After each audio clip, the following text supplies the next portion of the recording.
والسلام على اشرف المرسلين وعلى اله وصحبه اجمعين. اما بعد فاعوذ بالله من الشيطان الرجيم. بسم الله الرحمن الرحيم. ان الله على كل شيء قدير. ان الله وملائكته يصلون على النبي يا ايها الذين امنوا صلوا عليه وسلموا تسليما. اللهم صل على مولانا محمد النبي الامي الحبيب الذي القدر الذي جاء عليه وسلم عدد ما علمت من ما علمت وزينة ما علمت. ربنا تقبل منا انك انت السميع العليم وتب علينا انك انت التواب الرحیم. یا اللہ ہمارے یہاں آنے جانے کو اپنی بارگاہ رب العزت کو قبول و منظور فرما. میرے بھائیوں، میرے مسلمان پیارے پیارے، اللہ رب العزت قادر ہے.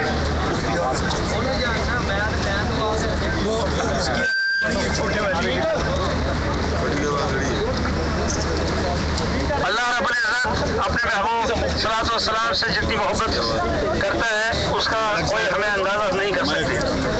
اللہ تبارک تعالیٰ ساری کائنات سے بڑھ کر، ساری کائنات، سارے انسان، ہر شخص سے بڑھ کر اپنے محبوب صلی اللہ علیہ وسلم سے یہ کہ محبت کرتا ہے، اور اس محبت کا اظہار اس نے اس آیت مبارکہ ان اللہ وملائکتہ یصلون علی النبی کہ اللہ اور اس کے فرشتوں کو اللہ تبارک تعالیٰ نے چلیں آپ کو بولتے رہیں.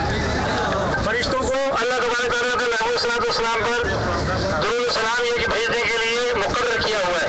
لیکن اس کے باوجود اللہ تبارک تعالیٰ تھا کہ میں اپنے محبوب پر خود بھی اور میرے فرشتے بھی درود و سلام بھیج رہے ہیں. درود و سلام بھیجنے کا مقصد یہ کہ اللہ کے رسول صلی اللہ علیہ وسلم کی عزت اور عظمت ہر لمحہ، ہر آن، ہر بان جو ہے بڑھتی ہی جا رہی ہے.